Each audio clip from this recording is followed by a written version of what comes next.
Okay, so this is like my fifth video on the same subject. And ironically, every time I've listened to the subject, it's about story. I've gone in several different directions, which tells me it's connected to so many different places within us. So, what my hope is on this particular video is to get to some of those layers, right? There's so many layers to something. It's like not one storyline, but let's get started because it's kind of fun. First of all, I'm going to encode this video with the highest light, highest love, highest of sounds and vibrations. Ooh,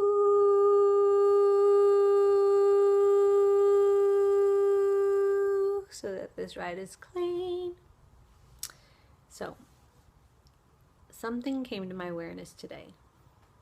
I'll read to you what I wrote. The story is the line that connects your past into future, so your future never changes. And I had been having a conversation with someone I know, and I was watching their past affect their current state. And as I looked into that, I could see that my past had been affecting my current state. I talked to another person a few days ago, and their past was affecting their current state. So, interesting, right? Let's break this down. The story is the line that connects. We are taught when we are a young child that stories are great. We're being trained, our brain is being trained to function in a certain capacity from the time that we get here.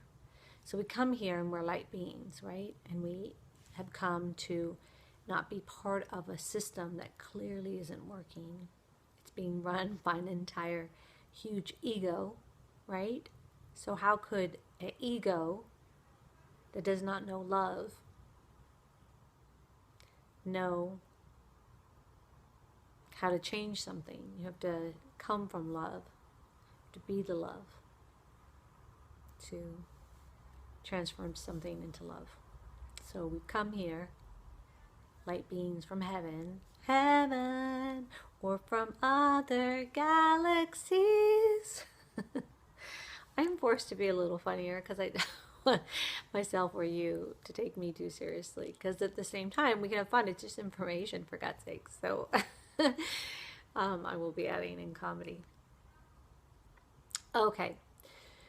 So we've come here with that. But we get caught up in the chicken soup, right? The chicken soup of stories. And we're being trained from a little kid, read your kids' stories, to going into school, and we're taught even through math how Timmy had started with 15 cents, but then he spent 5 cents in candy and lost 2 cents on the way out the door. And how much sense does Timmy have left? Stories. And then we start to move in that direction. So as we get to probably about junior high level, we're creating stories. Some girls are creating mean stories, but the stories are created. Did you hear about Timmy down the way? Oh yeah, he da da da da. And the stories are how we function in a human body. And I was like, this can't be good, because when I was listening to my friend tell her stories, and I could see that it was affecting her here and now, I started to investigate. That's what I like to do. I like to investigate. I'm a detective. I'm an energy detective. Actually, I think I came up with the word of what I am. Hang on. Let me just see if I wrote that down. I know I did, so hang on. Nope.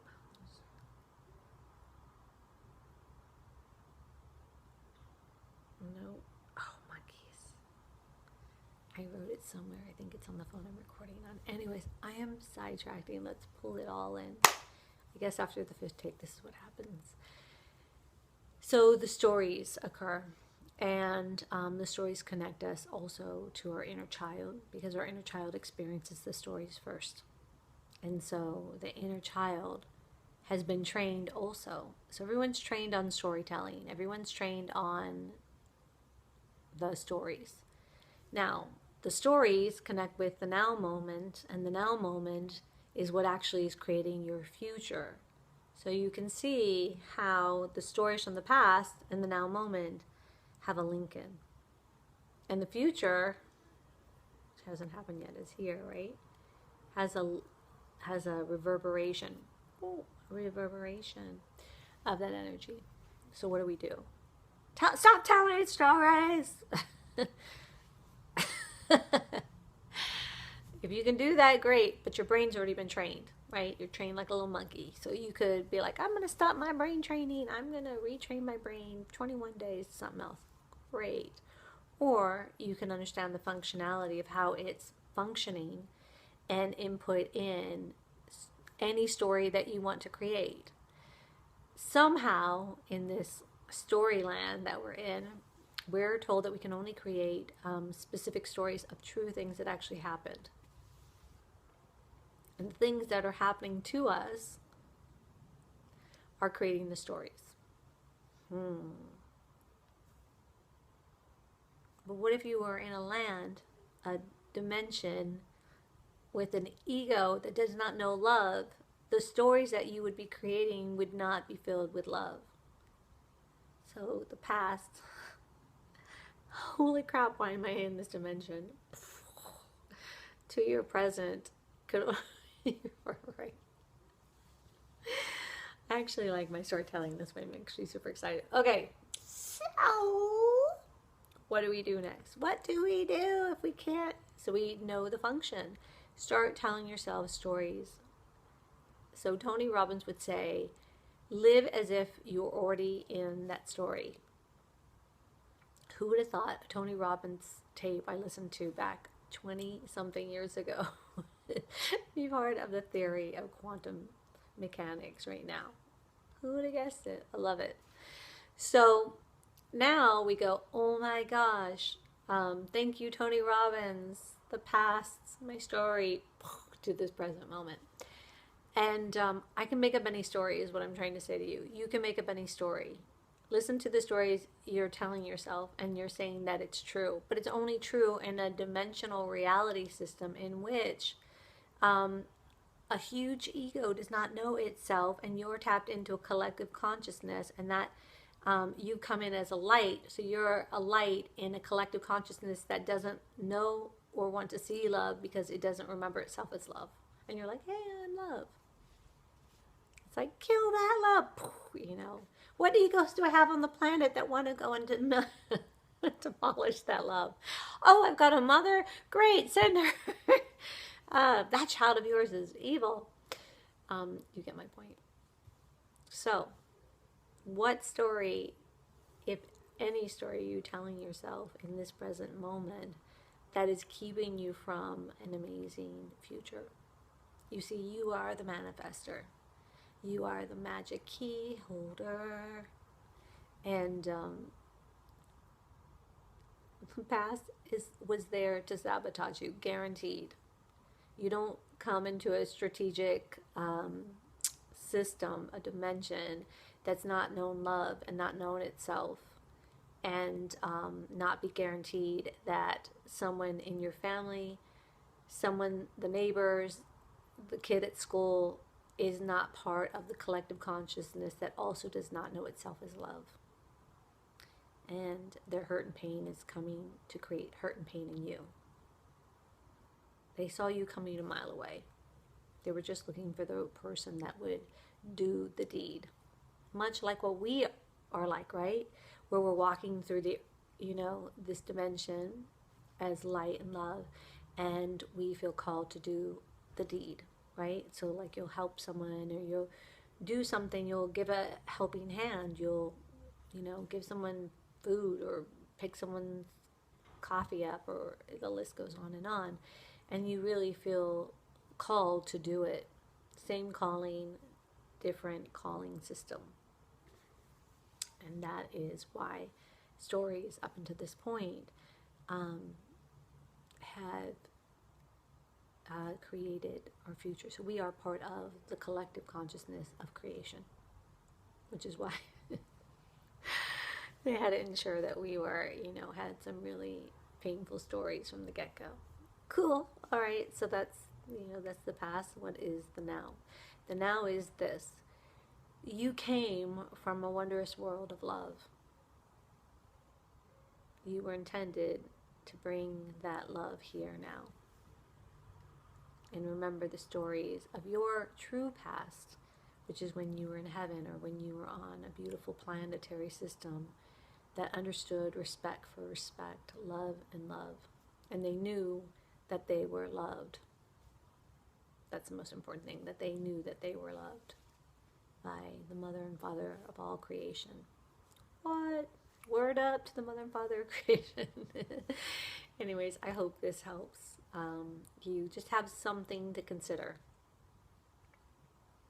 In fact, I don't hope, I know it's going to inspire a story in you that's going to make you feel amazing.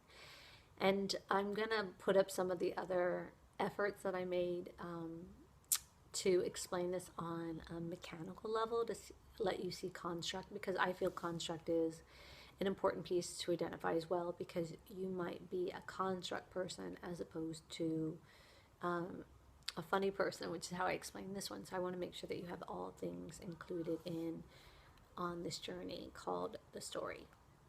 And I'll just kind of put parentheses like the story in the construct, the story in, and that's it. That's what I want to share right now.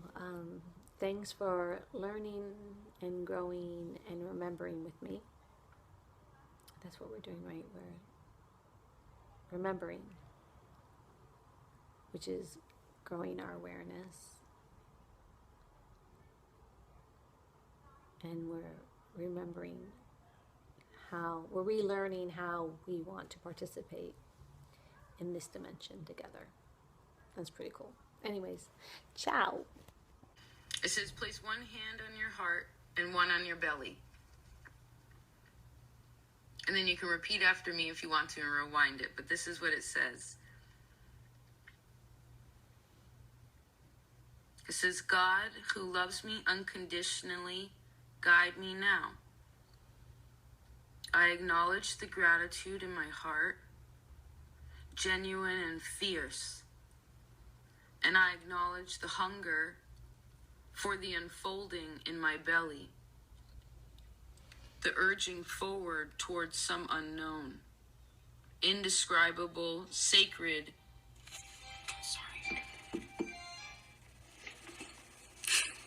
society. Jesus.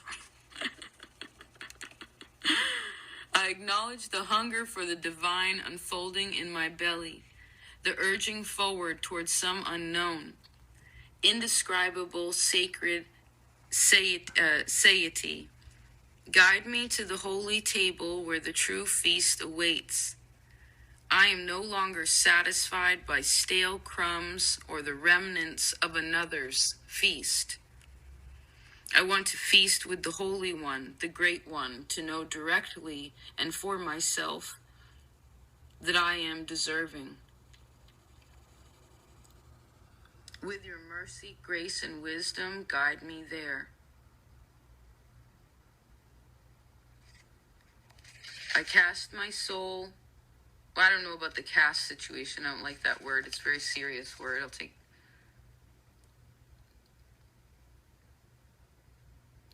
It also says, I release that which is not worthy for my soul to feast upon. I do not decide this for myself from a place of distrust or judgment. I surrender my attachment and I trust in the sacred workings of life to present me with what is needed. I surrender. I surrender.